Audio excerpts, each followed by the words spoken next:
안녕하세요. 올댓 스토리입니다. 오늘은 오랜만에 미스테리 소설 작가 중 제가 제일 좋아하는 스탠리 앨런 작품을 들고 나왔습니다. 뭐라고 말씀드리지 않아도 제가 몇 개의 작품을 그동안 소개해드려서 다 잘 알고 계실 거라 생각됩니다. 작가에 대한 부분은 설명글을 참고하세요. 오늘 소개 작품은 1955년에 쓰여진 결단의 순간입니다. 어느 한 마술사에 대한 수수께끼 이야기입니다. 잘 풀어보시기 바랍니다. 그럼 편안한 마음으로 감상하세요.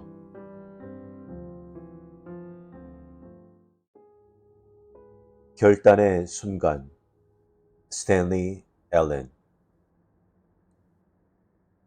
언제나 자신에 차 있는 사람을 좋아하기는 힘들다. 휴 로지어는 예외적으로 그런 통념을 적용하기 힘든 사람이었다. 우리는 모두 자신만만한 이들을 경험한 적이 있다. 함께 이야기 중인 사람들의 목소리를 뚫고 나오는 잘 통제된 목소리의 소유자들. 단단한 집게 손가락으로 당신의 가슴을 쿡쿡 찌르며 자기 의견을 강요하고 어떤 주제를 논하든 최종적으로는 자기 말이 옳다고 주장하는 사람들 말이다. 우리는 누구나 그런 사람들에게 반감과 부드러움이 뒤섞인 복잡한 감정을 느낀다. 나를 윽박지르거나 내 가슴을 쿡쿡 찌르는 사람을 좋아할 수는 없지만 나 또한 충만한 자신감을 가지고 다른 사람의 의견을 소리쳐 묵살하거나 가슴을 쿡쿡 찌르고 싶을 때도 있기에 한편으로 부럽기도 한 것이다. 나는 일 때문에 규칙적으로 이 좁디 좁은 세상에 여러 곳을 방문해야 했다. 가는 곳은 한결같이 혼돈으로 가득 차 있고 내내 쓰잘데기 없는 정치적 논의를 벌이고 있었기에 나는 무엇에 대해 확신하고 절대적인 판단을 내리는 일이 점점 더 어렵게 느껴지는 참이었다. 휴는 그런 나를 두고 언젠가 말하길, 내가 일하는 정부 부서의 상사들이 나와 같은 사람들이 아니라 다행이라고 했다. 그렇지 않으면 이 나라의 운명이 어떻게 될지 생각만 해도 몸이 떨린다는 것이다. 그러한 의견은 그다지 달갑지 않았지만 그에게 그런 말을 할 권리가 있다는 것을 인정하지 않을 수 없었다. 이런 소리를 듣고도 또한 휴가 매형이라는 사실에도 불구하고 나는 휴가 참 좋았다. 모든 사람들이 휴를 좋아했다. 체구가 큰 호남인 그는 혈색 좋은 얼굴과 맑게 빛나는 파란 눈동자를 갖고 있었다. 싹싹하고 부침성이 있었으며 어떻게든 상대방의 좋은 점을 보려고 하는 사람이었다. 지나치리만큼 너그러운 편이기도 했는데 자기의 너그러움을 내세우기보다 오히려 그 혜택의 수혜자로 하여금 베푸는 듯 느끼게 하는 매우 희귀하고 멋진 성품을 지녔다. 유머 감각이 뛰어나다고는 하기 힘들었지만 단순하고 좋은 성격이 때때로는 유머 감각보다 더 나은 법이다. 휴의 경우가 확실히 그러했다. 그의 거친 면모는 지인이 마땅히 요청해야 할 도움을 요청하지 않는 경우에만 드러나곤 했다. 휴에게 뭔가 도와달라고 요청하지 않으면 그것도 휴가 당신과 안면을 트고 당신을 좋아하게 된 지 10분 안에 하지 않으면 그는 화를 낼 것이다. 그가 나의 누이 엘리자베스와 결혼하고 한 달 남짓 지난 때였다. 내가 힐톱에 있는 그의 갤러리에서 코플리의 명화를 보고 큰 관심을 보였다는 말을 누이가 우연히 했다. 그리고 어느 날 헐벗은 내 원룸 아파트에 나무 상자로 단단히 포장된 그림이 카드와 함께 도착했다. 나는 기겁하여 매형에게 그림을 돌려주었다. 쉽지는 않았다. 그 그림에 내가 살고 있는 건물 전체보다 더 값어치가 있는 것이 확실하며 내 방 벽에 걸어봤자 결코 돋보이지 않는다고 불평을 늘어놓아야 했다. 매형은 내가 거짓말을 한다고 생각하는 것 같았지만 그런 것 아니냐고 몰아붙이지는 않았다. 휴는 꿈에서도 그런 짓은 할 수 없는 사람이었다. 휴의 그런 성격은 힐톱과 그곳에 스며들어 있는 로지어 집안의 200여 년 전통에 큰 영향을 받은 것이었다. 로지어 가문을 연 사람들은 강이 내려다 보이는 언덕에 장원을 짓고 열심히 일하여 가문을 크게 번성시켰다. 이후 세대들은 선조의 수입을 매우 현명하게 투자했고 그렇게 불어난 재산과 지위를 활용하여 힐톱과 밭과 세상 사이에 거대한 벽을 세울 수 있었다. 사실 휴는 18세기 인간의 운명의 장난으로 20세기에 태어난 경우라 해도 이상하지 않을 정도로 시대를 잘못 타고났지만 주어진 상황에서 최선을 다해 살고 있었다. 힐톱은 근처에 위치한 대인 저택의 복제판이라 할 만했다. 드높은 명성을 지녔지만 오랫동안 거주자가 없었던 대인 저택은 흘낏 보기만 해도 넋을 잃을 정도로 대단히 근사했다. 비바람에 씻긴 석재 건물은 거대한 규모에도 우아했고 오랫동안 정성스러운 손길로 가꾼 광대한 초지가 산들바람만 불어도 마법처럼 빛깔이 바뀌는 순정한 초록빛 카페처럼 강변까지 쭉 뻗어 있었다. 저택 한쪽 끝에서부터 여러 구획으로 나눠져 있는 정원은 마구간과 별채들이 몸을 살짝 숨긴 작은 숲까지 펼쳐져 있었다. 숲의 가장자리 옆으로는 읍내로 이어지는 작은 길이 나 있었다. 사유지에 있지만 공용도로로 사용되는 그 길은 각 장원의 주인들이 자기 구획을 관리했다. 힐톱 구획의 길인 돌투성인 것으로 미루어 보아 휴는 인접 이웃 누구보다도 그 길을 적게 이용하는 것이 분명했다.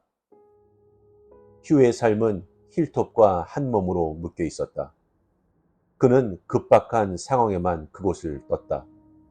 누가 휴를 힐톱 밖에서 만나면 휴가 언제 집으로 돌아갈 수 있는지 분초를 세고 있다는 것을 확연히 눈치챌 수 있었다. 그리고 어느덧 휴와 함께 힐톱으로 향한 뒤 소중한 시간이 몇 주나 흐를 동안 힐톱을 떠나는 것이 불가능했다는 걸 깨닫게 될 것이다. 내가 잘 안다. 휴가 누이와 결혼하여 가족의 일원이 된 후 나는 내 아파트보다 힐톱에서 더 많은 시간을 보냈기 때문이다. 엘리자베스가 휴와의 결혼을 어떻게 느끼는지 궁금했던 적이 있었다. 휴를 만나기 전에 누이는 예뻤지만 들떠있고 변덕스러운 편이었기 때문이다. 내가 대놓고 묻자 누이는 이렇게 대답했다. 아주 좋단다. 휴를 처음 만났을 때 생각했던 것만큼 참 좋아. 두 사람은 엄청나게 현대적인 작품을 소개하는 미술 전람회에서 처음 만났다. 어리둥절하고 기괴한 작품 몇 점을 열심히 살피던 누이는 키가 크고 잘생긴 남자가 자신을 바라보고 있음을 깨달았다. 그에게 분수를 알고 물러나라고 말하려던 순간 그가 불쑥 입을 열었다. 그 그림이 마음에 드십니까? 예상과는 너무나 다른 질문에 누이는 깜짝 놀랐다. 모르겠어요. 그래야 하나요? 누이가 소심하게 물었다. 아니요. 하고 낯선 남자가 대답했다. 거지같이 어처구니 없는 작품이죠. 저랑 같이 가시면 시간 낭비가 되지 않은 걸 보여드리겠습니다. 내게 누이가 계속해서 이야기했다. 그러고는 성큼성큼 걸어가면서 어떤 작품이 괜찮고 어떤 것이 별로인지 말해줬고 나는 주인 발치를 쫓는 강아지처럼 따라다녔단다. 그의 목소리가 듣기 좋고 크지 않니? 그래서 많은 사람들이 주위에 몰렸어. 상상할 수 있겠니? 엘리자베스가 말했다. 상상이 가. 나 또한 휴와 함께 있을 때 비슷한 상황을 겪은 적이 있었다. 어떤 것도 그가 품은 강철 같은 확신에 흠집을 낼 수 없다는 사실을 그때 배웠다. 엘리자베스가 말을 이었다. 솔직히 처음엔 기분이 좀 별로였어. 그런데 이 사람은 자기가 무슨 말을 하는지 정확히 알고 말하는구나 싶은 생각이 들더라. 아주 진실인 거야. 어떤 경우에도 불필요한 자의식 따위는 없이 그저 자기가 아는 것을 나에게도 알려주고 싶은 거지. 무슨 일에나 마찬가지야. 세상 사람들은 언제나 뭔가를 결정하는데 우물쭈물하잖아. 저녁 식사로 무엇을 주문할까? 어떻게 직장을 유지할까? 또는 누구에게 투표를 할까 등등. 하지만 휴는 언제나 알고 있어. 사람들이 이런저런 신경을 쓰고 열등감을 느끼고 불평을 하는 건 그들이 알지 못하기 때문이야. 그렇지 않니? 난 그렇게 되기보다는 휴를 택하겠어. 그들은 그렇게 끔찍한 신경 과민이나 열등감이 존재하지 않는 에덴 동산의 흠없는 풀밭에서 살고 있었다. 뱀은 얼씬도 못할 것이다. 적어도 레이먼드가 등장하던 그날까지는 그랬다. 그날 우리는 테라스에 있었다. 휴와 엘리자베스와 나는 8월의 햇빛 속에서 서서히 감각을 잃으며 녹아내리고 있었다. 대화를 하려는 척조차 하지 못할 정도로 우리는 축 늘어져 있었다. 나는 얼굴을 리넨 모자로 덮은 채 누워 주위에 감도는 여름의 소음을 듣고 있었다. 아주 행복했다. 산들바람의 잔잔한 속삭임이 근처 사시나무 숲을 뚫고 끊임없이 들려왔다. 언덕 아래 강에서는 철썩이며 노를 젓는 소리가, 초지에서는 때때로 양의 목에 달린 방울소리가 딸랑딸랑 구슬프게 울렸다. 양을 치는 것은 휴의 도락이었다. 몇 마리 양이 풀을 뜯게 하는 것보다 더 나은 초지 관리법은 없다는 그의 확신에 따라 여름마다 살이 통통 오른 졸린 표정의 양 대여섯 마리가 푸른 풀밭 위에 모습을 드러내며 풍경에 산뜻한 목가적 분위기를 더했다. 무슨 일이 일어난 모양인지 양떼가 소란스러워졌다. 늑대들의 습격을 받은 듯 갑자기 방울소리가 정신없이 울리기 시작하더니 매 하는 울음소리가 뒤따랐다. 성난 기세로 제기랄 하고 크게 외치는 휴의 목소리에 눈을 뜨자 늑대가 아닌 뜻밖의 것이 시야에 들어왔다. 푸들이었다. 우스꽝스럽게 털을 자르고 환한 빨간색 목줄을 찬 커다란 검정색 푸들이 겁먹은 양떼를 신나게 쫓으며 초지 위를 행복하게 뛰어다니고 있었다. 양을 해치려는 것은 아니었다. 같이 놀기에 그만인 친구라고 여겼을 것이다. 그러나 공황 상태에 빠진 양들은 그 점을 깨닫지 못한 것이 분명했다. 이런 기세라면 양들이 모두 강에 빠질지도 몰랐다. 순식간에 무슨 상황인지 알아차렸지만 휴는 더 빨랐다. 그는 이미 테라스의 낮은 울타리를 뛰어넘어 양떼를 물가에서 멀리 떼어놓으려고 방해꾼 푸들에게 명령을 뱉어내고 있었다. 멈춰! 그가 소리를 질렀다. 멈춰! 그는 자신의 사냥개들에게 하듯 엄하게 꾸짖는 어조로 명령했다. 앉아! 그가 나뭇가지나 돌을 들고 위협하는 몸짓을 취했다면 더 나았을 것이다. 푸들은 휴의 말에 관심을 돌리기는커녕 행복하게 계속 컹컹 짖으며 양떼에게 달려들었다. 휴가 쫓아갔지만 헛수고였다. 잠시 후 초지 가장자리의 사시나무 사이에서 들려온 목소리에 개는 우뚝 얼어붙었다. 아쉐! 목소리가 숨가쁘게 소리쳤다. 아쉐, 투하! 한 남자가 모습을 드러냈다. 체구가 작은 사나이가 날렵하게 잔디를 가로질러 빠르게 걸어왔다. 휴는 그 자리에 서서 기다렸다. 얼굴이 흐려지는 것이 보였다. 엘리자베스가 내 팔을 꽉 쥐었다. 빨리 저리로 가자. 휴는 바보 취급받는 걸 못 견뎌. 누이가 속삭이듯 말했다. 우리가 그곳에 이르렀을 때 휴는 공격의 포문을 열고 있었다. 동물에게 버릇을 들일 수 없는 사람은 동물을 길러서는 안 됩니다. 남자는 공손한 표정으로 휴의 말을 주의 깊게 들었다. 느낌이 좋은 얼굴이었다. 눈가에 가는 잔주름이 거미줄같이 번져있는 마르고 지성적인 얼굴.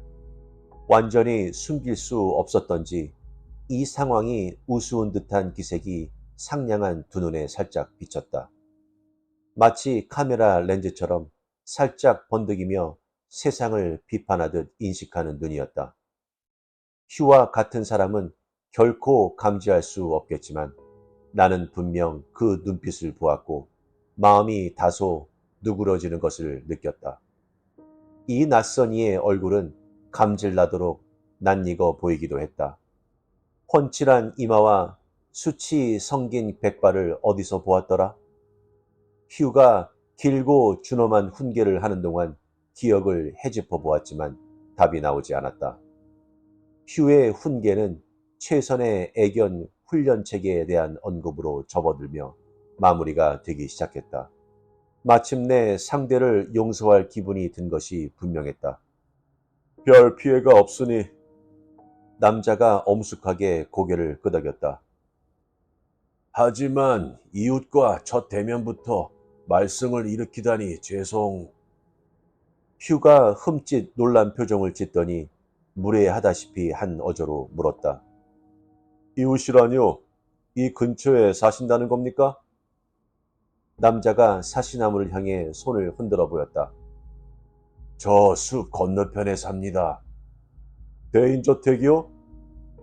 대인저택은 휴에게는 힐톤만큼이나 신성한 곳으로 매입할 기회가 주어지기만 한다면 바로 낙찰될 것이라고 말한 적이 있을 정도였다.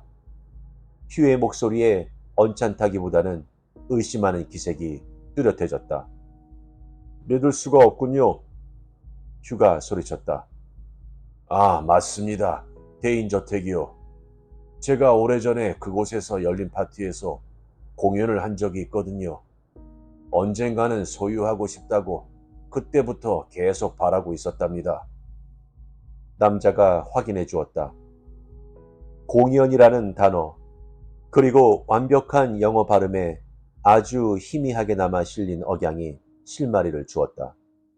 그는 마르세유에서 나고 자라 내가 태어나기 전에 벌써 전설적인 인물로 자리 잡은 사람이었다. 레이먼드 씨 맞죠? 찰스 레이먼드 씨. 내가 물었다. 레이먼드라고 불러주세요. 그는 자신의 소소한 허영심을 자조하듯 미소 지었다. 저를 알아보시다니 좀 우쭐해지는데요. 그가 정말 우쭐했다고는 생각하지 않는다. 마술사 레이먼드, 또한 위대한 레이먼드로 불리던 그는 어디에 가도 사람들이 알아볼 만한 인물이었다. 전설적인 명성을 지녔던 마술사 서스턴까지 빛을 발하게 할 정도로 민첩한 손놀림의 장인이었고 거의 후디니의 수준에 이르렀던 탈출 마술사였던 그가 자기를 과소평가할 리 없었다. 그 또한 작업 마술사들이 주 레파토리로 삼는 상자 마술로 마술사 인생을 열었지만 곧 평범한 수준을 훌쩍 뛰어넘으며 지금은 세상 사람 모두가 알게 된 멋진 탈출 묘기를 여러 번 선보였다. 30cm는 좋게 될 정도로 두껍게 얼어붙은 호수 속의 납땜한 관에서도, 용접된 철제 구석복에서도, 영국 은행의 금고에서도 탈출했다. 절묘했던 자살 매듭 탈출은 또 어떤가? 목에 올가미를 걸고 양다리를 겹쳐 묶어 다리가 움직이면 목덜미에 올가미가 팽팽하게 당겨지는 장치에서도 레이먼드는 멋지게 탈출했다. 그렇게 최고의 명성을 휘날리던 그는 갑자기 대중의 눈앞에서 자취를 감췄고 그의 이름은 과거의 유물이 되어 사라졌다. 사라진 이유를 묻자 그는 어깨를 으쓱했다. 사람은 돈을 벌기 위해 일하거나 일에 대한 애정 때문에 일을 합니다. 그런 사람이 필요한 부를 다 얻었고 일에 대한 애정도 사라졌다면 계속할 이유가 있겠습니까?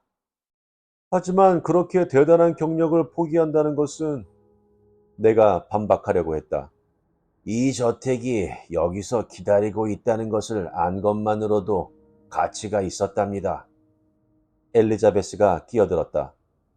그 말씀은 레이먼드 씨는 여기 말고 다른 곳에서는 사실 생각이 전혀 없었다는 뜻인가요? 그렇습니다.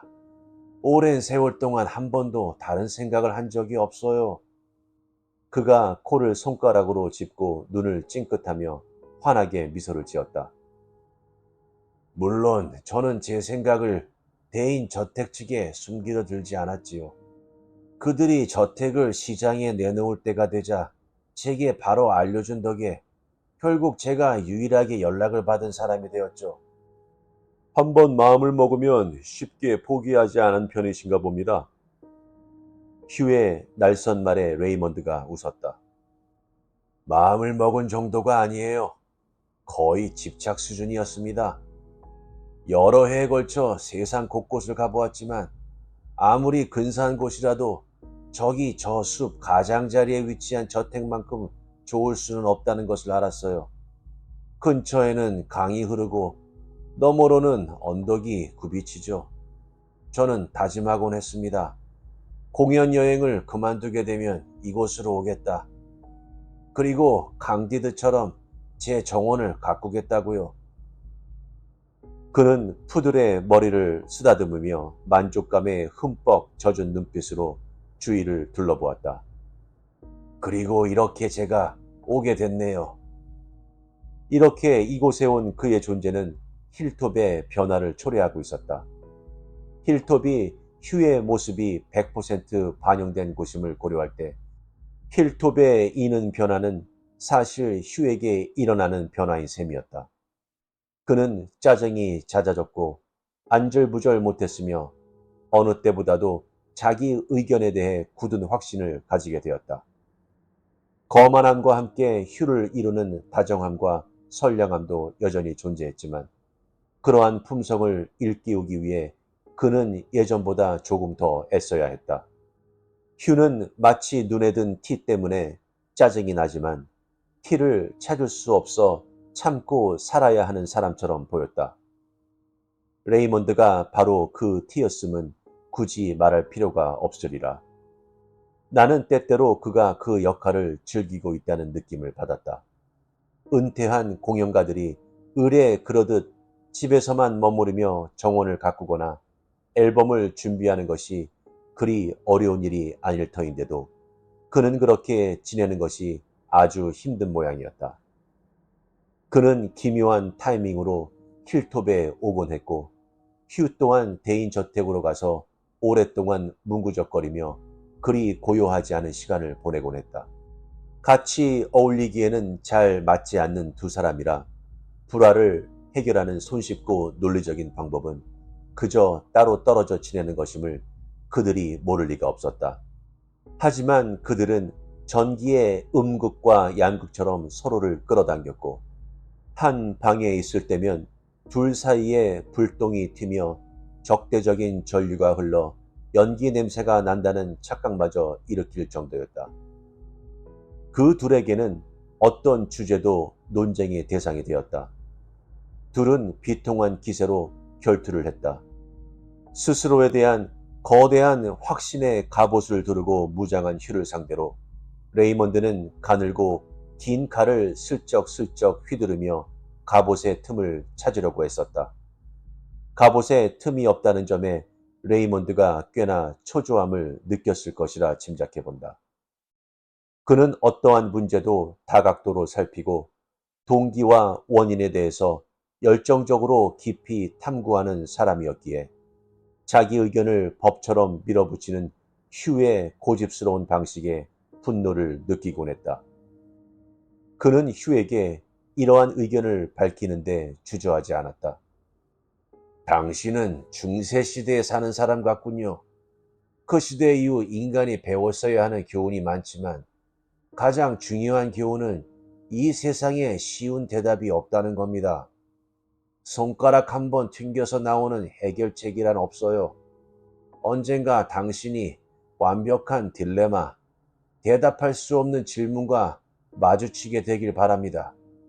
그때 당신은 커다란 깨달음을 얻게 될 거예요. 그때는 당신이 꿈에서도 상상할 수 없을 만큼 많은 것을 배우게 될 것입니다. 휴의 차가운 대답은 상황을 개선시키지 못했다. 저람은 이렇게 말하겠습니다. 두뇌와 용기가 있는 자에게 완벽한 딜레마라는 건 존재하지 않는다고요. 이날의 대화 때문에 훗날의 사건이 벌어진 것일까? 아니, 레이먼드는 아주 순수한 동기로 충고한 것인지도 모른다. 하지만 그의 동기가 무엇이었던 이날의 대화는 피할 수 없는 위험한 결과를 초래하게 된다. 어느 날 오후 레이먼드가 저택의 개조 계획을 상세하게 읊기 시작하며 사건이 시작되었다. 대인 저택에 살게 된 이후 그는 집이 너무 커서 압도당하는 느낌을 받았다고 했다. 박물관 같은 느낌이랄까요? 제 자신이 가도 끝이 없는 갤러리 사이를 헤매는 길 잃은 영혼처럼 느껴진답니다. 그가 설명했다. 저택이 자리 잡고 있는 대지 또한 조경 관리가 필요했다. 연령이 오래된 나무들은 보기에는 좋지만 레이먼드의 표현에 의하면 수가 너무 많았다. 과장이 아니란 말이죠.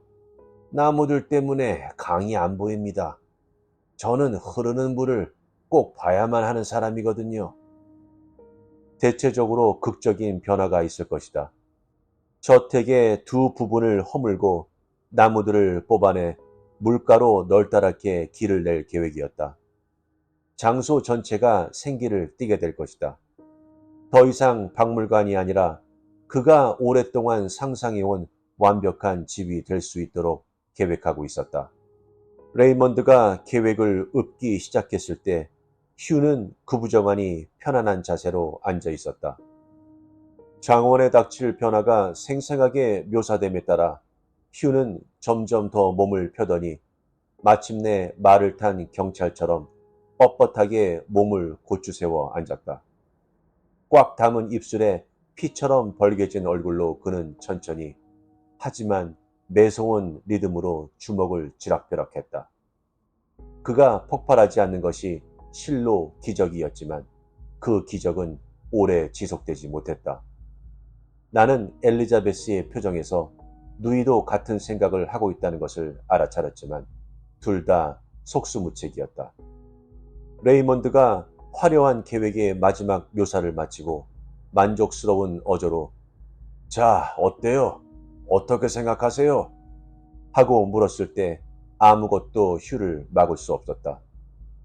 그는 느릿느릿 몸을 앞으로 굽히며 말했다. 제가 어떻게 생각하는지 정말 알고 싶으십니까? 여보. 엘리자베스가 흠칫하며 끼어들었다. 여보, 잠깐. 그는 아내를 무시했다. 정말 알고 싶으시냐고요? 그가 다그치자 레이먼드가 미간을 찌푸렸다. 물론입니다. 그렇다면 말씀드리죠. 휴가 숨을 깊이 들이쉬었다. 당신의 계획은 만행입니다. 그런데 그런 만행을 생각해낼 수 있는 건 소위 인습 타파주의자라고 불리는 병신들 뿐이죠. 당신은 전통이나 안정이라는 표현을 붙은 거라면 무엇이든지 부숴버리며 기뻐하는 사람이라고 사료됩니다.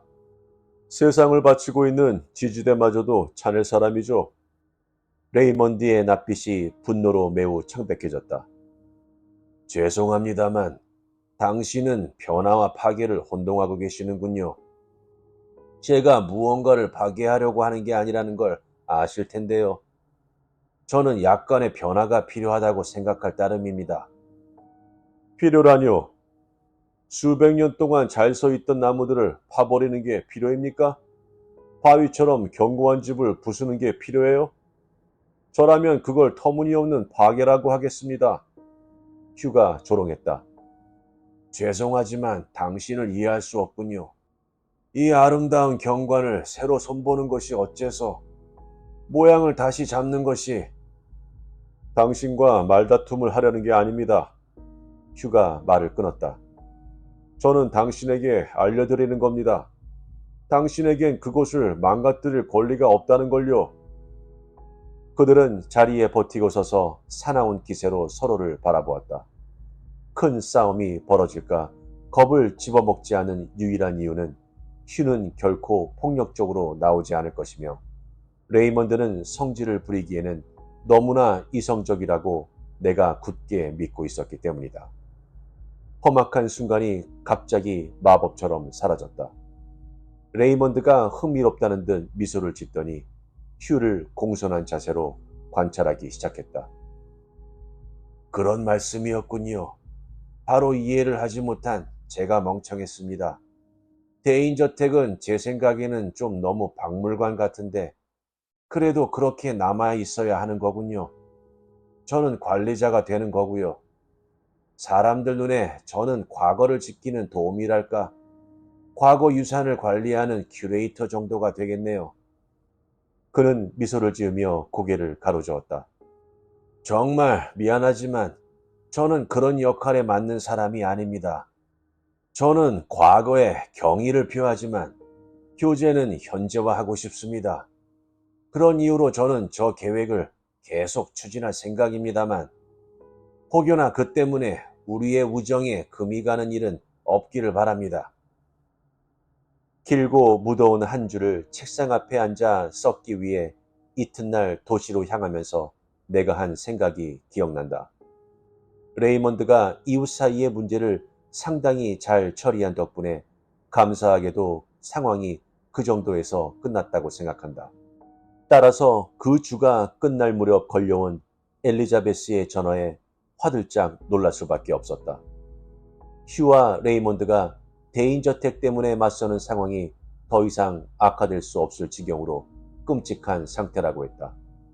누이가 불화를 깨끗이 해결하는 방법을 생각해냈으니 내가 누이를 돕기 위해 다음날 힐톱에 와야 한다고 했다.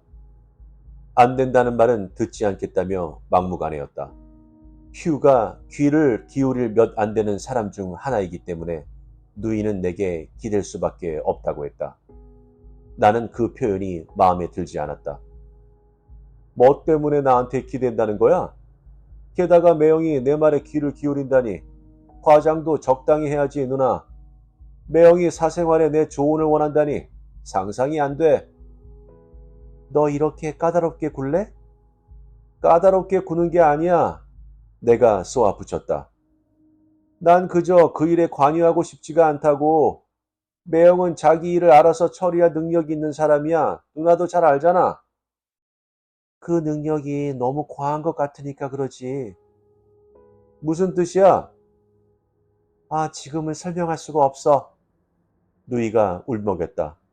내일 말해줄게. 네가 누나한테 조금이라도 애틋한 감정이 있다면 아침 기차를 타고 이리로 와. 내 말 믿어. 그만큼 심각해. 나는 불편한 심기로 아침 기차를 탔다.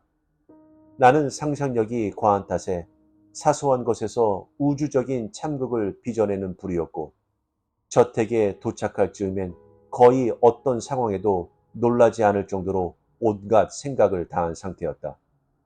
하지만 모든 것은 잔잔했다. 적어도 겉으로는 그랬다. 휴는 나를 따뜻하게 반겼고 엘리자베스도 평소에 쾌활한 누이였으며 우리는 즐겁게 점심 식사를 하고 오랫동안 산책을 했다. 레이먼드나 대인 저택 이야기는 손톱만큼도 나오지 않았다. 나는 엘리자베스의 전화에 대해서 한마디도 하지 않았지만 생각하면 할수록 화가 치솟았다. 자, 이제 내가 모르는 비밀에 대해 설명을 해 주시지. 내가 무슨 생각을 하면서 여기 왔는지는 하나님도 아실 거야. 그런데 아무 일도 없네. 누나가 왜 나한테 전화해서 그렇게 법석을 떨었는지 이유를 들어야겠어. 드디어 누이와 둘만 남게 되었을 때 내가 말했다. 알았어. 네가 원한다면 알려줄게. 나랑 어디 좀 가자. 누이가 침울하게 말했다. 우리는 한참을 걸었다. 정원과 마국관과 별채들을 지나 숲 가장자리에 나무들 너머로 뻗은 사유 도로에 가까워지자 누이가 불쑥 물었다. 너 저태까지 차를 타고 왔지? 이 길을 봤을 때 이상한 점 못 느꼈니? 못 느꼈어. 그랬구나. 저택 진입로는 여기서 너무 멀리 떨어져 있나 보다. 이제 너도 직접 보게 될 거야. 그리고 직접 보게 되었다. 길 한가운데 의자 하나가 놓여 있었고 풍채 좋은 남자 한 명이 앉아 조용히 잡지를 읽고 있었다. 그가 누군지는 바로 알 수 있었다. 휴의 마국간 일꾼 중 한 명으로 그곳에 오랫동안 앉아 있었고 앞으로도 훨씬 더 오랫동안 앉아 있을 것을 예상하는 사람이 지을 만한 참을성 있는 표정을 짓고 있었다. 그가 왜 이곳에 있는지 곧장 깨달았지만 엘리자베스는 내 추론 능력을 그리 믿지 않는 모양이었다. 우리가 다가가자 남자는 일어서서 씩 웃어 보였다. 윌리엄, 휴가 내린 지시에 대해 내 동생에게 말해 주시겠어요? 그러죠. 그가 유쾌하게 대답했다. 누가 항상 여기에 앉아 있어야 한다고 그러셨어요? 대인 저택으로 가는 건축 자재 따위를 싣고 있을 만한 트럭을 보기만 하면 멈춰 세우고 돌려보내라고도 하셨고요. 이곳은 사유지인이 침범하면 안 된다고 말하고 그들이 우리에게 손가락 하나라도 대면 경찰을 부르라고 하셨어요. 그게 전부입니다. 트럭을 돌려보낸 적이 있나요? 엘리자베스가 나를 위해 물었다. 남자가 놀란 표정을 지었다. 부인은 아시잖아요. 우리가 여기 나온 첫날 두어 대 돌려보낸 게 다입니다.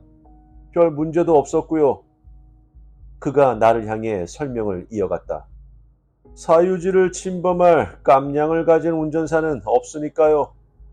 우리가 도로에서 어느 정도 멀어졌을 때 나는 이 말을 탁 쳤다. 믿을 수가 없군. 이런 짓을 하고도 아무 일 없이 지나갈 수 없다는 걸 매형도 분명히 알 텐데. 그 길은 대인 머시기로 통하는 유일한 도로이고 오랫동안 공중에 개방이 돼 있기 때문에 사유지 주장을 할 수가 없다고. 엘리자베스가 고개를 끄덕였다. 며칠 전에 레이먼드가 휴에게 한 말이 바로 그거야. 화가 머리끝까지 나서 왔더라고. 두 사람은 굉장히 심하게 다퉜어. 휴를 법정으로 끌고 가겠다는 식의 말을 레이먼드가 하니까 소송을 하면서 기꺼이 여생을 보내겠다는 식으로 휴가 대답했지. 하지만 최악은 그게 아니야. 난 레이먼드가 마지막으로 한 말이 걸려. 폭력은 오로지 폭력을 부를 뿐임을 알아야 할 거라고 말하더구나. 그 이후로 나는 언제 전쟁이 터질지 몰라 전전긍긍했단다. 모르겠니? 저기서 저렇게 길을 막고 있는 것 자체가 레이먼드를 자극하는 셈인 거야. 누나는 겁이 난다. 나도 이해할 수 있었다. 생각하면 생각할수록 위험한 상황인 듯 보였다. 나한테 계획이 있어. 그래서 네가 왔으면 한 거야. 오늘 밤 저녁 식사에 손님 초대를 했어. 아주 소소하게 격식 없는 자리야. 평화협정을 맺는 자리랄까? 손님으로는 너랑 와이넌트 박사님이랑 휴는 너랑 의사선생을 둘 다 아주 좋아하거든. 그리고 열렬한 기세로 이야기하던 엘리자베스가 머뭇거렸다. 레이먼드랑. 말도 안 돼. 누나 말은 그 사람이 진짜로 온다는 거야? 어제 내가 그 사람 집에 가서 오랫동안 이야기를 했어. 잘 설명했어. 이웃이 한자리에 모여서 화해하자고. 그리고 형제 같은 정에 대해서도 얘기하고. 진짜 내 하소연이 끔찍하게 감상적이고 징글징글하게 들렸을 테지만 효과는 있었어. 오늘 오겠다고 했거든. 불길한 예감이 들었다. 이 계획을 매형도 알아? 저녁 식사 계획? 아니, 내 말은 레이먼드가 오는 거 말이야. 아니, 그건 몰라. 내가 뚫어지게 쳐다보자 누이가 반항하듯 외쳤다. 그럼 어떡해? 뭔가 해야 하잖아. 그래서 한 거야. 그냥 여기 앉아서 종말의 날을 기다리는 것보다 낫지 않아? 그날 저녁 우리가 모두 식탁에 둘러앉기 전까지는 나도 누이 의견에 동의했다. 레이먼드가 도착했을 때 휴는 눈에 띄게 동요했지만 엘리자베스에게 의미심장한 시선을 보낸 것 외엔 감정을 상당히 잘 숨겼다. 그는 상냥하게 손님들을 서로에게 소개했고 대화를 잘 이끌었으며 무엇보다도 주인의 역할을 믿음직스럽게 수행했다. 엘리자베스의 계획을 승리로 이끌 한 축으로 초대된 와이넌트 박사는 공교롭게도 그날을 참사의 날로 이끈 주역이 된다. 저명한 외과의인 그는 땅딸막한 체격에 머리가 센 남성으로 묵뚝뚝하면서도 긍정적인 성격을 지니고 있었다. 자신 또한 상당한 명성을 누리는 사람이면서도 레이먼드를 만났을 때 소년처럼 흥분하더니 순식간에 절친한 벗처럼 가까워졌다. 저녁을 먹는 동안 휴는 모든 이의 관심이 레이먼드에게 집중되어 있으며 자신은 안중에도 없다는 것을 알아챘다. 뒤집어 쓰고 있던 선량한 주인의 덮개가 흘러내리기 시작하고 엘리자베스의 계획 속에 도사리던 치명적인 약점들이 존재를 드러냈다. 명사 접대를 즐기고 타인이 뿌리는 영광의 빛 속에서 조용히 기쁨을 누리는 사람도 있지만 휴는 그런 사람이 아니었다. 게다가 그는 의사 선생을 절친한 벗으로 생각하고 있던 참이라 충격이 더욱 컸다. 자신만만한 사람들이 질투 또한 심하다는 것을 나는 경험한 바가 있다. 내가 이 세상에서 가장 혐오하는 사람이 내 소중한 우정을 침범한다면 테이블 건너편에 앉아 주위에 아랑곳 없이 즐겁게 수다를 떠는 레이먼드를 휴의 눈으로 바라보는 것만으로도 최악의 상황이 벌어질 것임을 예상할 수 있었다. 드디어 휴에게 기회가 왔다. 레이먼드가 탈출 시도에 사용하는 도구에 대한 이야기에 깊이 빠져 있을 때였다. 그는 사용할 수 있는 도구가 셀 수 없을 만큼 많고 손에 잡히는 거라면 무엇이든 사용할 수 있다고 했다. 철사나 쇠조각, 심지어 약간의 종이 조각도 써본 적이 있다고 했다. 하지만 그 중에서 그의 어조가 엄숙해졌다. 목숨을 걸 정도로 신뢰하는 도구는 단 하나뿐입니다. 이상하게 들리겠지만 눈에 보이지 않고 손에도 잡히지 않는 것인데 그게 존재하는지조차 모르는 사람들도 많습니다. 저는 그것을 가장 자주 이용했죠. 그리고 한 번도 실패한 적이 없습니다. 의사가 몸을 앞으로 기울였다. 그의 눈이 흥미로 반짝거렸다. 그게 뭐죠? 사람에 대한 지식입니다, 선생. 아니, 인간 본성에 대한 지식이란 표현이 더 나을까요? 선생에게 메스가 중요한 만큼 그 지식은 내게 필수적인 도구랍니다. 어? 휴의 목소리가 너무 날카로워 방 안의 모든 눈이 즉각 그에게 쏠렸다. 날랜 손재주가 마치 심리학의 한 분야라도 되는 듯 말씀하시는군요. 그럴지도요. 레이먼드가 말했다. 그가 휴를 가늠하듯 바라보고 있다는 것을 나는 알아챘다. 사실 대단한 비밀은 아닙니다. 제 직업, 아니, 저는 그걸 기술이라고 생각하길 좋아합니다만 제가 하는 건 사실은 주의를 딴 데로 돌리는 기술에 지나지 않아요. 저는 그 기술을 쓰는 많은 사람들의 하나에 불과하고요. 요즘에는 탈출 마술사가 많지 않소이다만 의사가 말했다. 그렇긴 합니다. 하지만 제가 말한 건 주의를 딴 데로 돌리는 기술을 쓰는 사람들을 뜻한 겁니다. 탈출 마술사나 눈속임의 장인들은 그 기술을 가장 색다른 형태로 구현하는 소수의 사람들이죠. 하지만 정치나 광고, 판매업에 종사하는 사람들은 어떻습니까? 그가 예의 손가락을 코 옆에 대고 눈을 찡긋하는 몸짓을 했다. 그 사람들 또한 제가 사용하는 기술을 자기 일에 적용하고 있어요. 의사가 미소를 지었다. 의학을 끌고 들어오지 않았으니 당신 의견에 기꺼이 동의하는 바요. 그런데 인간 본성에 대한 지식이 당신의 일을 수행하는데 정확히 어떤 역할을 맡고 있는지 궁금하오만. 이런 식이죠. 사람을 한 명 정해서 주의 깊게 관찰합니다. 그리고 그의 약점을 찾아낸 후 잘못된 명제를 하나 말하는 겁니다. 그 명제가 의심 없이 받아들여지면 다음은 쉽습니다.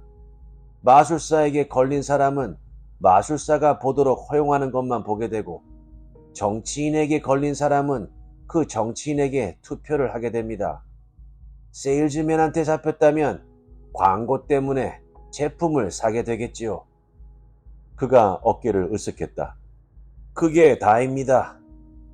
휴가 끼어들었다. 그런가요? 당신과 어울리는 사람들이 지능이 좀 있어서 당신이 말하는 잘못된 명제를 받아들이지 않으면 어떻게 됩니까? 그 경우 당신은 어떻게 마술을 부리죠? 미개인들에게 구슬을 팔 때처럼 수준 낮은 사람을 주변에 깔아둡니까? 이보게, 휴, 그러지 말게. 여기 있는 우리 친구는 자신의 생각을 말하고 있을 뿐이야. 굳이 시시비비를 가릴 필요는 없잖아. 의사가 말했다. 필요가 있을 수도 있죠. 레이먼드에게 시선을 고정한 채 휴가 말했다. 이분에겐 재미있는 생각이 가득하다는 걸 알게 됐거든요. 그걸 어떻게 증명할 수 있나 궁금해하던 중이었어요. 레이먼드가 냅킨을 들고 손을 살짝 움직여 입술을 닦고는 조심스럽게 테이블 위에 내려놓았다. 그가 휴를 향해 입을 열었다. 요약하자면 당신은 제 기술을 살짝이라도 보기를 원하신다는 말씀이죠? 꼭 그런 건 아닙니다.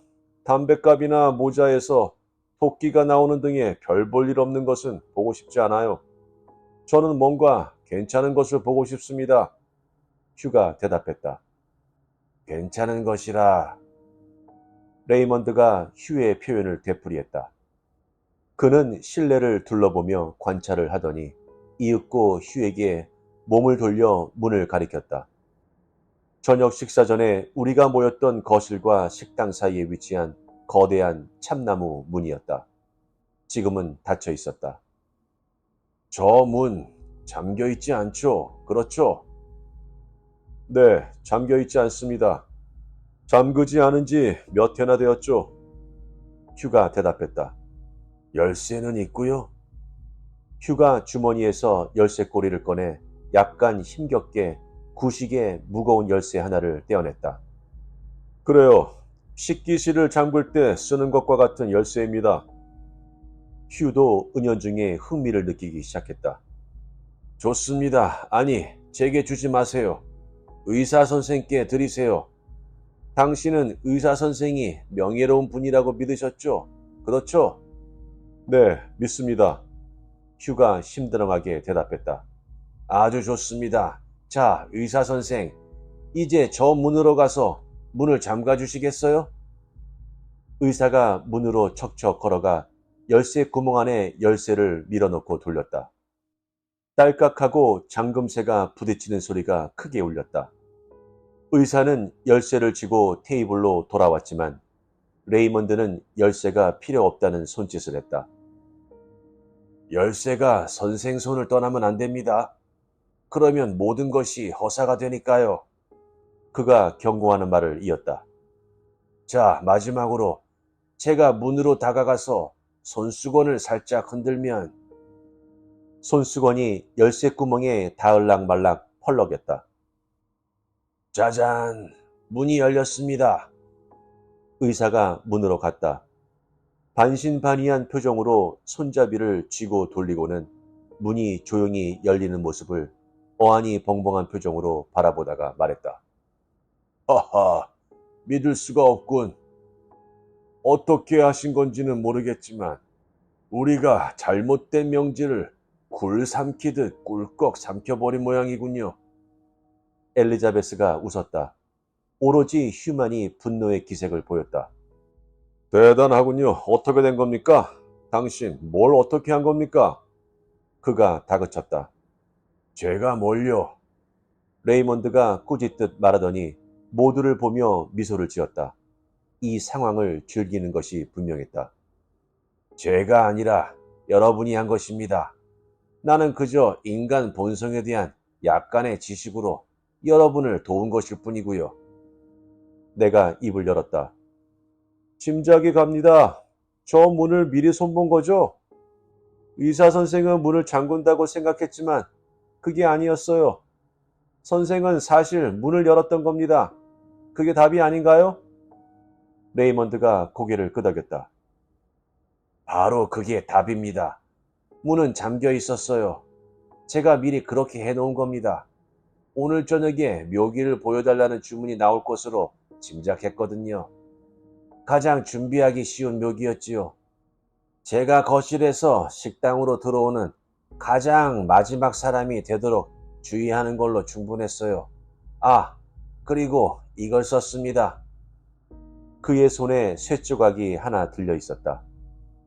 평범한 곁쇠입니다. 오래되고 단순한 자물쇠를 따는 데는 이걸로 충분하죠. 레이먼드가 잠시 진지한 표정을 지었다가 환한 기색으로 말을 이었다. 잘못된 명제를 입 밖에 내신 건 사실은 여기 계신 주인 양반입니다. 문이 잠겨 있지 않다고 했죠. 자신만만한 분이라 명백한 사실이라 생각되는 걸 시험해 볼 생각을 안 한 겁니다. 의사 선생 또한 확신에 차서 같은 덫에 걸린 거고요. 이제 아시겠습니까? 언제나 확신에 차 있는 것은 약간은 위험하다는 걸요. 의사가 뉘우치듯 말했다. 그 말에 동의하겠소.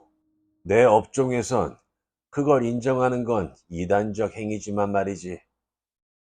그는 쾌활한 몸짓으로 쥐고 있던 열쇠를 테이블 위로 미끄러뜨려 휴에게 보냈지만 휴는 손을 뻗지도 않고 바닥에 떨어진 열쇠를 주우려고 하지도 않았다. 이보게 휴, 여기 이 친구가 자기 의견을 증명했다는 건 자네도 인정해야만 하네. 그런가요? 휴가 나직히 말했다. 그는 살짝 미소를 지으며 앉아 있었는데 머릿속에서 무슨 생각을 골똘히 하고 있음이 뚜렷하게 보였다. 이보게 친구, 인정하라고. 의사가 다소 짜증을 내며 말했다.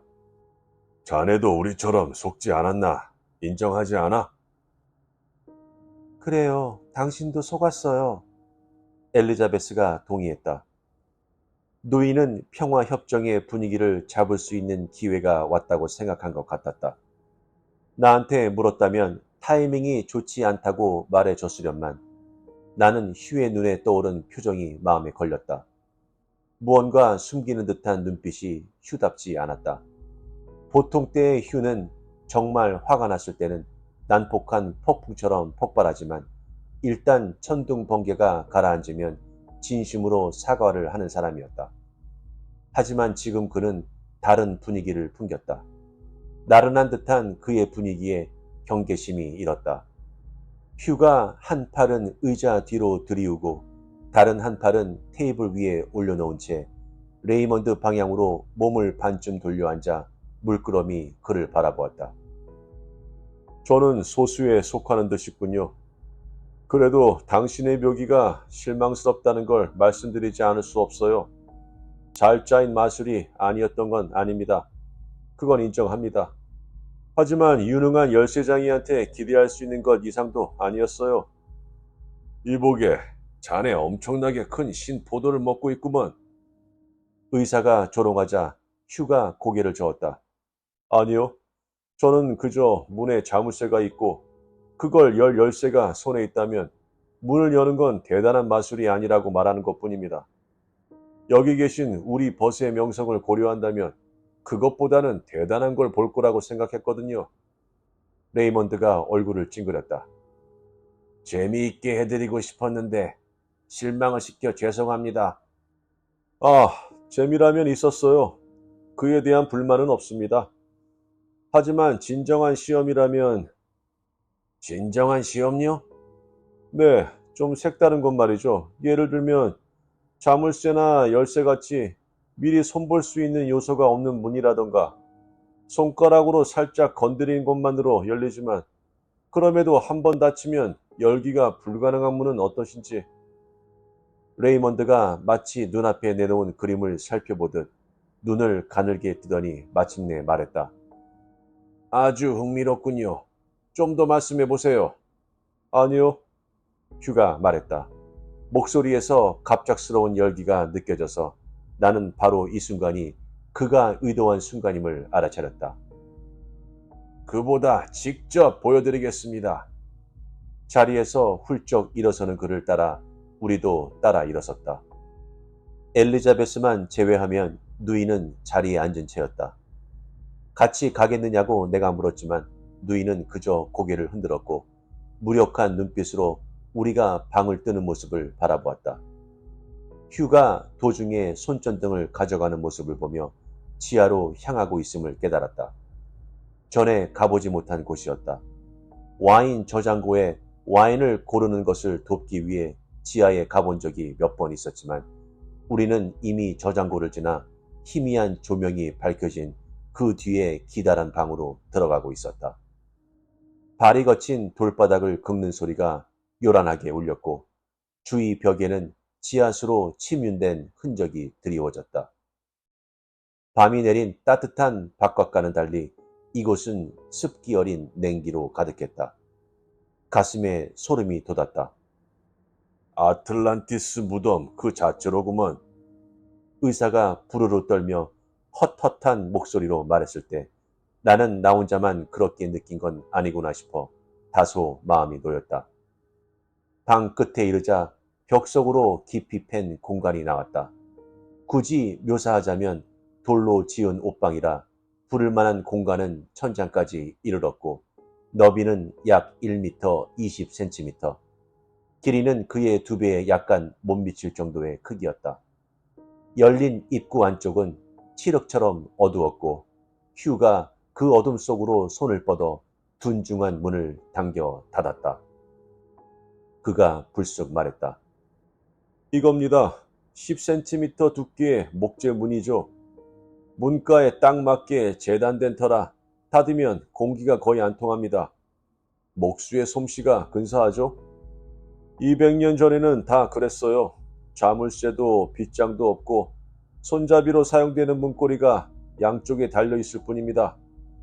그가 문을 살짝 밀자마자 문이 소리 없이 훌쩍 열렸다. 보셨죠? 경첩 쪽에 균형이 아주 완벽하게 잡혀 있어서 깃털처럼 움직인답니다. 이곳의 용도가 뭔가요? 이런 걸 지은 이유가 분명 있겠죠? 내가 물었다. 휴가 짧은 웃음소리를 냈다. 물론 있지. 옛날 잔혹한 시절에 하인이 범죄를 저지르면 말이야. 범죄라 해봤자 내 생각엔 로지어 선조들한테 말대꾸를 할 정도일 테지만 하인은 여기 갇혀서 잘못을 뉘우치게 되어 있었어.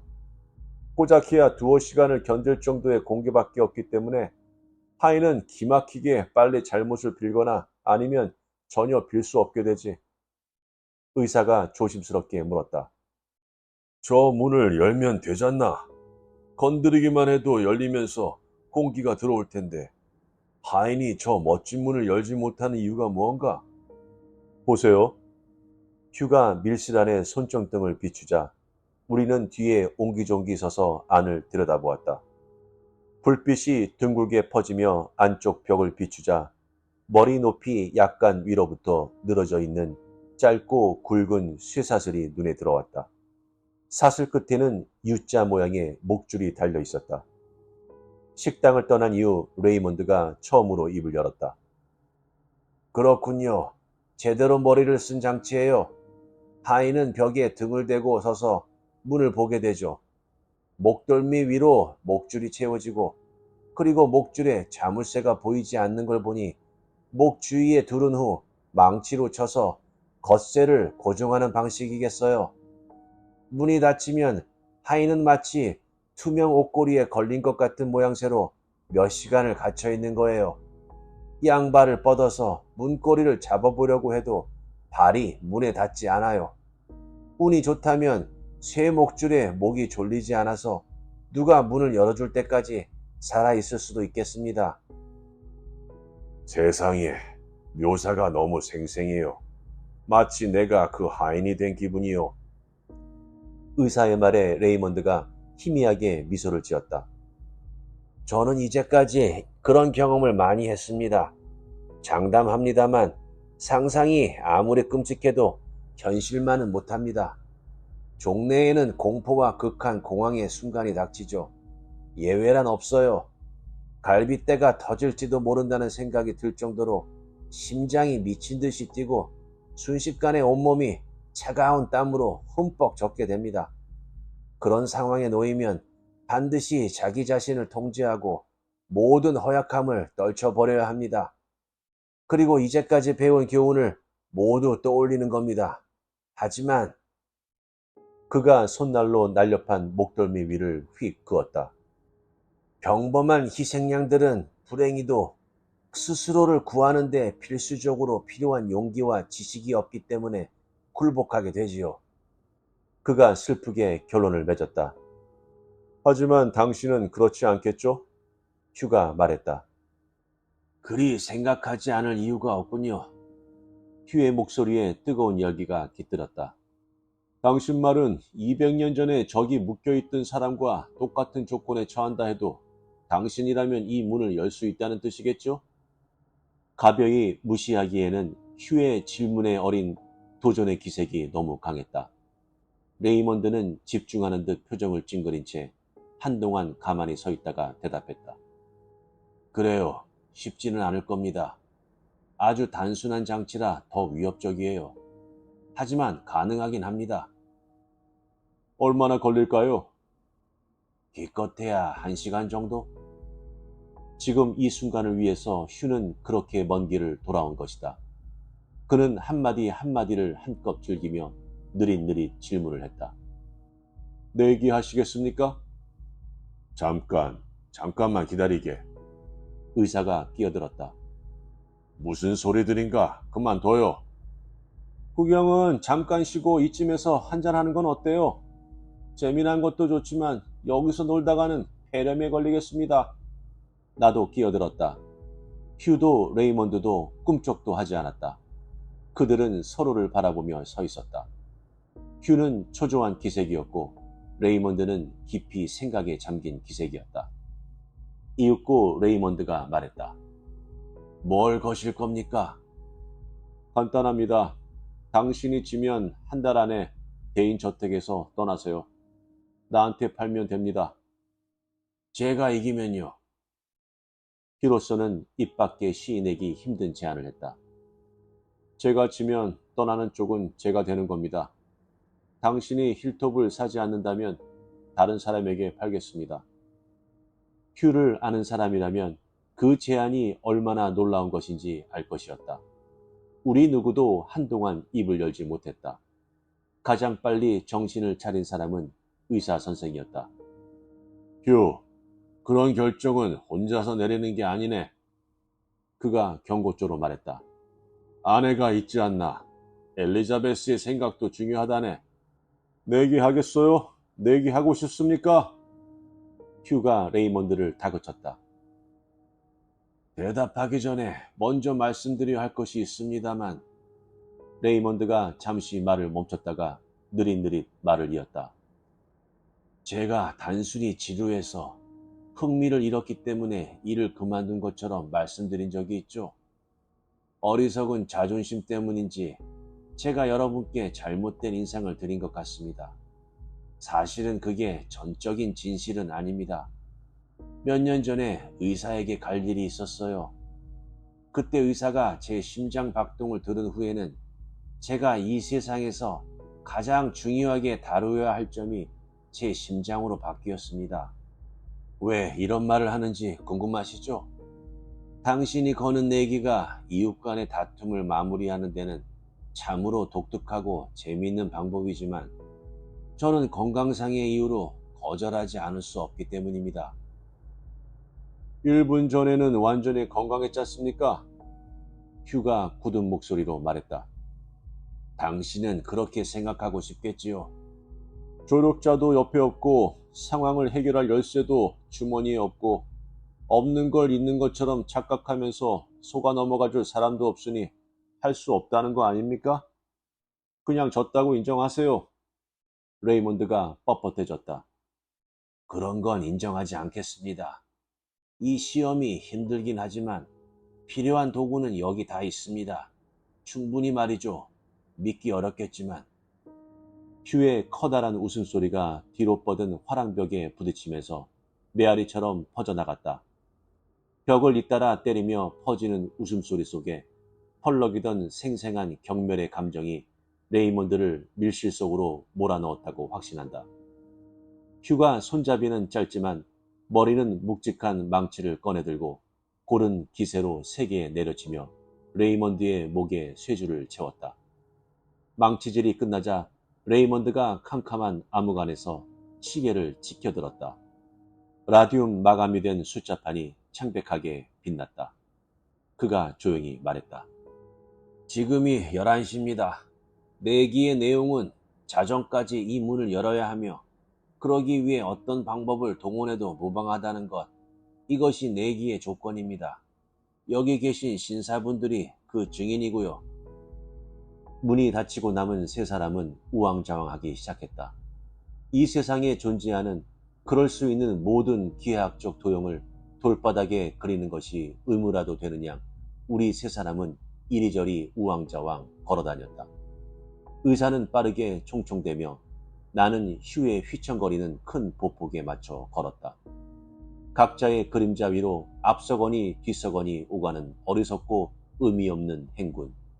똑딱똑딱 흐르는 1초 1초에 신경을 곤두세우며 우리는 시간의 흐름을 세고 있었다. 아무도 먼저 시계를 보려고 하지 않았다. 바깥 움직임에 보조를 맞추는 듯한 소리가 밀실 안쪽에서 한동안 들려왔다. 사슬이 내는 소리가 아주 작게나마 주기적으로 짧게 나다가 멈추고 오랫동안 고요함이 흐르다가 다시 소리가 나기 시작하는 것이다. 소리가 다시 죽었을 때 나는 더 이상 참지 못하고 머리 위 노리끼리한 희미한 조명을 향해 손목시계를 들었다. 문이 닫힌 지 20분 남짓밖에 흐르지 않은 것을 보니 힘이 빠졌다. 내가 물꼬를 트자 두 사람도 망설이지 않고 시계를 보기 시작했다. 시간을 확인하기 시작하니 몇 분이 흘렀을까? 그저 궁금해할 때보다 더 견디기 힘들었다. 의사가 잔걸음으로 씩씩하게 걸으며 시계 태엽을 감았고 몇 분 후 다시 태엽을 감으려다가 한심하다는 표정을 지으며 손을 내렸다. 휴는 손목시계를 눈 가까이에 대고 걸었다. 시계에 집중하면 기어가는 듯 꾸물거리는 시간을 시계판 위로 더 빨리 끌고 갈 수 있다고 생각하는 것처럼 30분이 흘렀다. 40분, 45분. 손목시계를 보고 15분도 남지 않았음을 알았을 때 그마저도 내가 견디기엔 너무 길다는 생각을 한 것이 기억난다.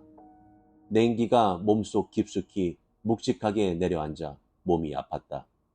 휴의 얼굴에서 땀이 줄줄 흐르는 것을 보고 나는 깜짝 놀랐다. 땀방울이 한데 모여 아래로 뚝 하고 떨어지는 것을 나는 지켜보았다. 그 일이 일어난 것은 내가 그렇게 멍하니 휴를 바라보고 있을 때였다.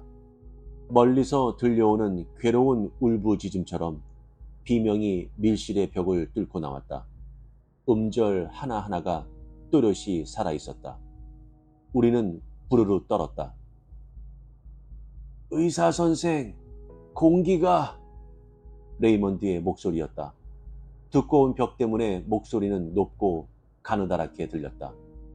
하지만 순수한 공포의 기색, 공포에서 비롯된 애원의 기색은 명백했다. 공기가... 목소리가 째지게 울리다가 웅얼거림으로 그리고 곧 전혀 알아들을 수 없는 긴 한숨으로 변하며 사라졌다. 정적이 흘렀다. 우리는 다 같이 문을 향해 펄쩍 달려들었지만 휴가 가장 빨랐다. 그는 문에 등을 대며 우리를 막았다. 치켜든 손에 목줄을 채우는 데 사용했던 망치가 들려 있었다. 물러서세요. 더 이상 가까이 오지 마십시오. 경고합니다.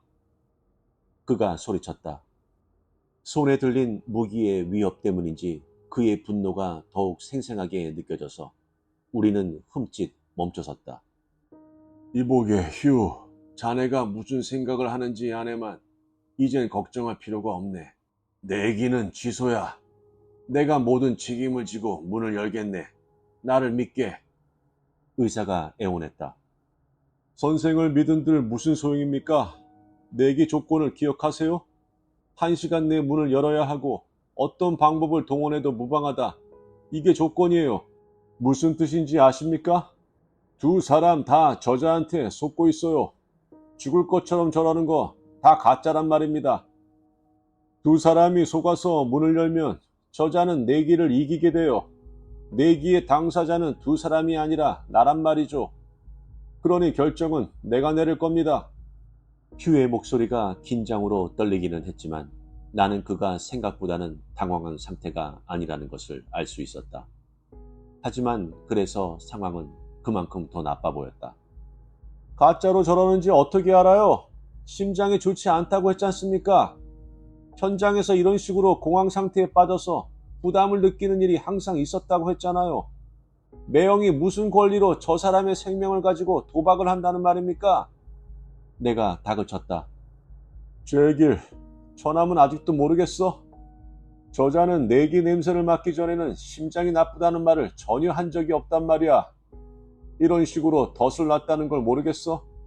식사하러 왔을 때 문을 잠그고 식당에 들어온 것처럼 말일세. 이번엔 아무도 덫에 걸리지 않을 거야. 아무도. 이보게, 내 말 듣게. 의사가 채찍을 휘두르는 듯 쏘아붙였다. 저 사람이 죽어가고 있을 가능성이 약간은 있다는 것에 동의하나? 그래요. 가능하죠. 가능하지 않는 게 어디 있습니까? 말장난하는 게 아니야. 내가 말하고 싶은 건 이걸세. 만약 저 사람이 정말 공경에 처해 있다면 1초가 아까운 상황이야. 제길. 만약 이게 진짜 상황이라면 말일세. 나는 저 남자를 살해한 게 자네라고 재판정에서 증언할 거야. 알겠나? 그가 자네가 원하는 건가? 휴의 고개가 가슴께로 늘어졌지만 손은 여전히 망치를 꽉 붙들고 있었다. 그의 목구멍에서 숨이 걸게 들고 나는 소리가 들렸고 그가 고개를 들었을 때 얼굴이 잿빛으로 초췌했다. 결정을 내릴 수 없다는 괴로움이 창백한 얼굴에 주름에 맺힌 땀 한 방울 한 방울에 역력했다. 불현듯 난 깨달았다. 언젠가는 휴가 완벽한 딜레마라는 것에 대면하면서 커다란 깨달음을 얻을지도 모른다는 말을 레이몬드가 무슨 뜻으로 했는지 이해했다. 인간이 자신의 내면의 깊이를 가늠해 보지 않을 수 없게 될 때, 그는 스스로에 대해 큰 깨달음을 얻게 된다. 마침내 휴 또한 그 깨달음을 얻게 된 것이다. 어둠이 깔린 지하실에서 1초 1초가 천둥치듯 급박한 기세로 흐르는 동안 우리는 휴가 어떠한 선택을 할 것인지 지켜보고 있었다.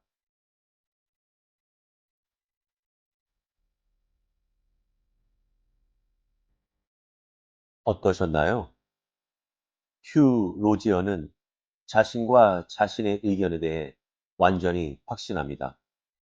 마술사가 옆집으로 이사할 때까지는 아무것도 그를 당황하게 할 수 없습니다.